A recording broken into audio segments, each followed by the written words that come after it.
Hello.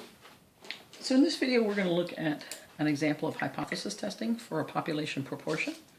And because we're saying proportion, we know that this is going to be a yes-no trait. Alright, so a chair manufactured with hardwood A can withstand 400 pounds, a 400-pound load and buckle or break only 6% of the time. The company is considering manufacturing the same chair with a new hardwood B. In a randomized test, the new hardwood failed, and the new hardwood is hardwood B, failed or broke 24 out of 350 times under a 400-pound load. Does this indicate that the new hardwood B is stronger? Okay. Now, so the trait is whether something buckles or breaks, right? That is the trait. So it either does break or it doesn't. It does buckle or it doesn't. So it's a yes-no trait. And then the hardwood, we're testing hardwood B. It's going to be our population.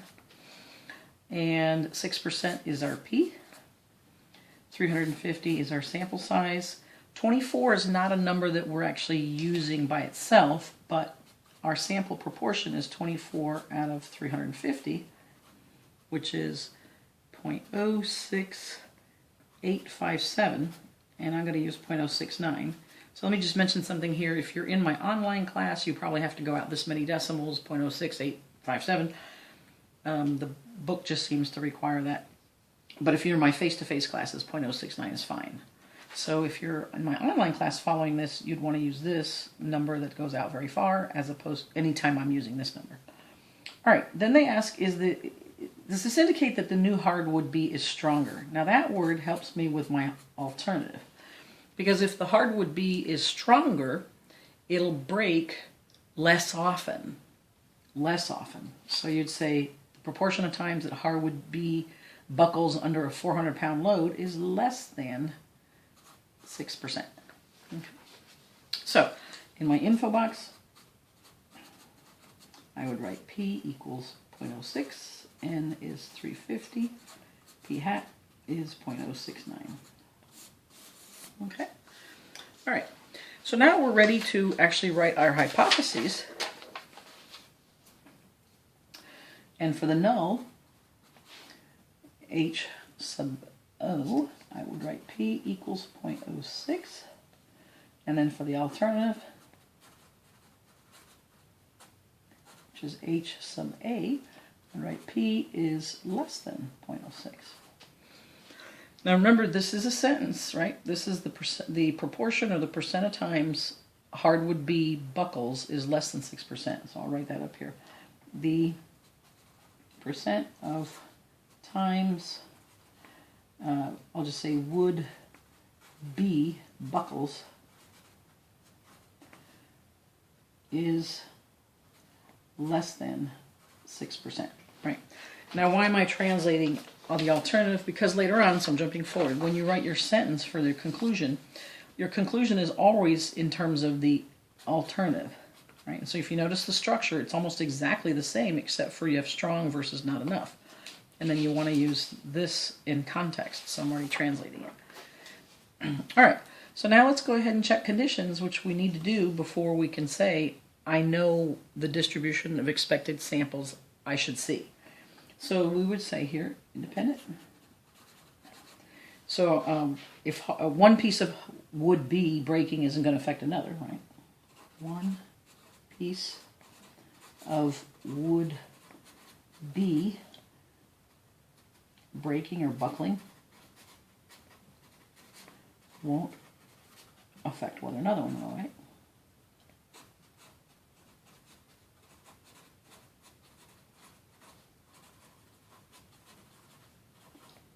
Okay. Let's see the 10% rule. So N equal 350 pieces of wood, right? I'm sure there's more than 3,500 of these. So this is less than 10% of all, shall we say, pieces of wood B. And then we have the success failure that we got to check. We have to check that our sample size allows at least 10 of each trait, 10 yeses, meaning 10 pieces that would buckle and 10 that wouldn't. So at a 6% rate, out of 350 pieces, that would be about 21 pieces that would buckle. Of B buckle, which is greater than 10. And you really have to do all of this, right? And then you have the remainder, 350 minus 21, will give you 329. Don't buckle, right? That's 10.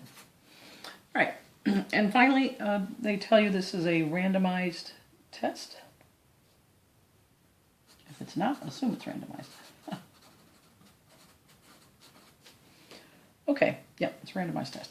All right, so now we've met all conditions. What that allows me to say or assert is that because I know the theory and I've met conditions, I can tell you how my samples will behave. So how will they behave? Well, they're going to pile up around P, which is 0.06, and they'll do so in the normal distribution, and they'll spread out by that standard deviation formula. Right? Square root of P times 1 minus P over N. Now some books instead use Q for 1 minus P, and I just figured we don't need one more variable floating around. Over 350, right? And so that'll give me about 0.01269. Again, this is what I would use if on the online class. If you're in my face-to-face class, just use 0.013. Good enough. So I would have then 0.073, 0.086, 0.099, going this way 0.047, 0.034, and finally 0.021.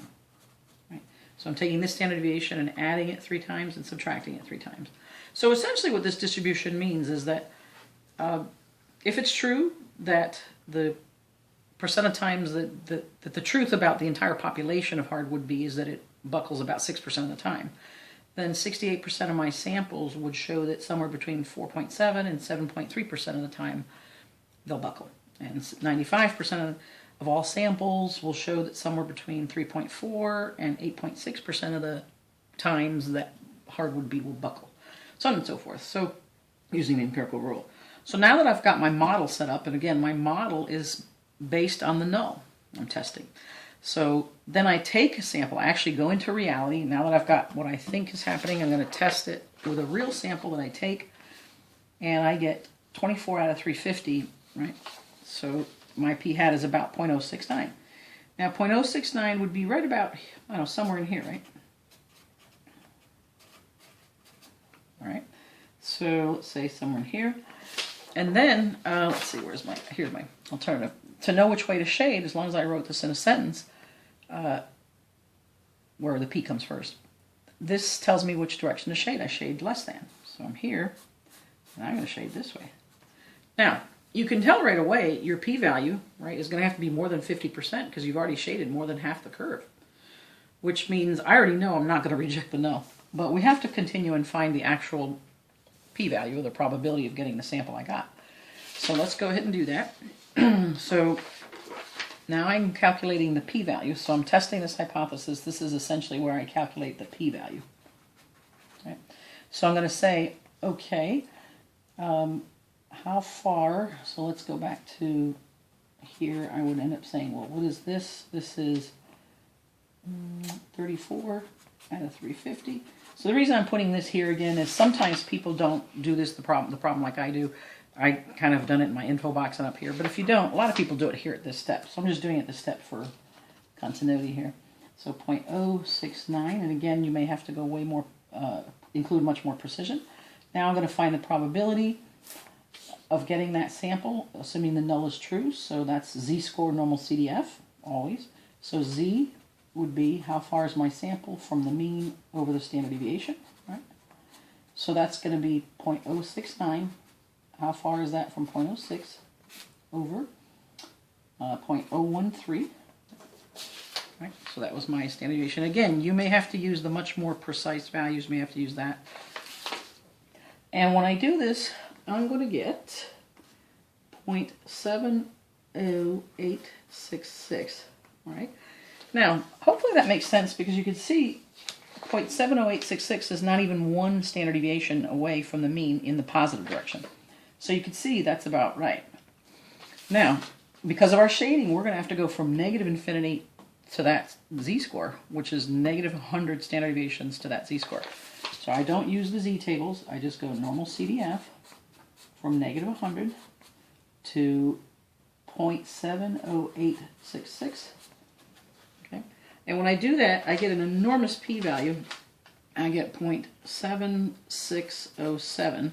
So let's say about 76%, which makes sense because here's 50% already area under the curve, and then now I'm picking up the other 26%. So that makes sense.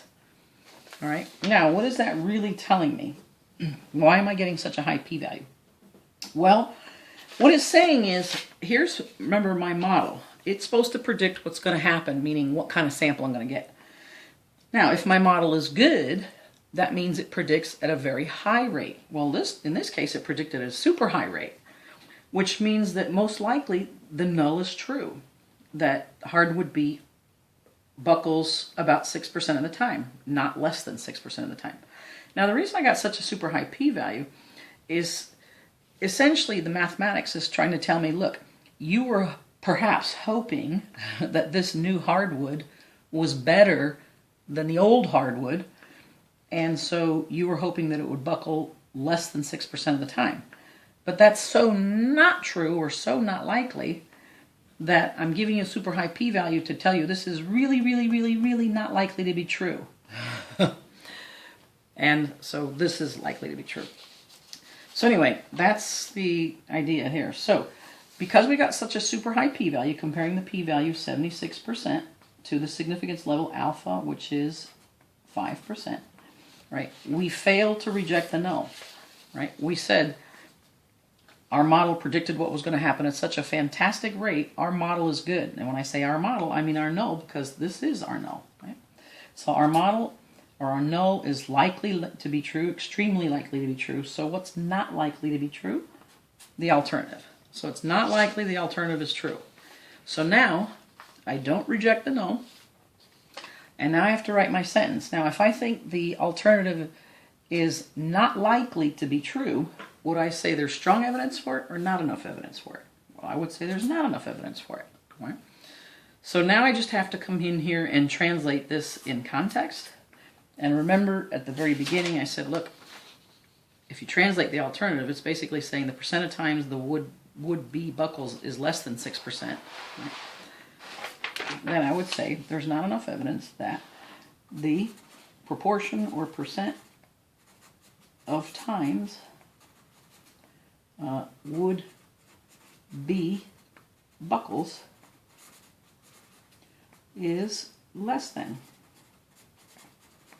6%, right? So when you read it all together, there's not enough evidence that the percent or proportion of times that hardwood B buckles under a 400-pound load is less than 6%. Or we could clean it up a little bit and say there's not enough evidence that hardwood B buckles less than 6% of the time under a 400-pound load. Either one of these are fine, and you could leave it like this. This is just maybe a little bit easier to read. And again, the whole purpose of doing this is to come to a decision. The company that's manufacturing this would be like, forget it, we're not using B. We've already got everything, set up for A. Why go to the extra cost of, retooling it for B when B is no better? All right. Thanks so much for listening.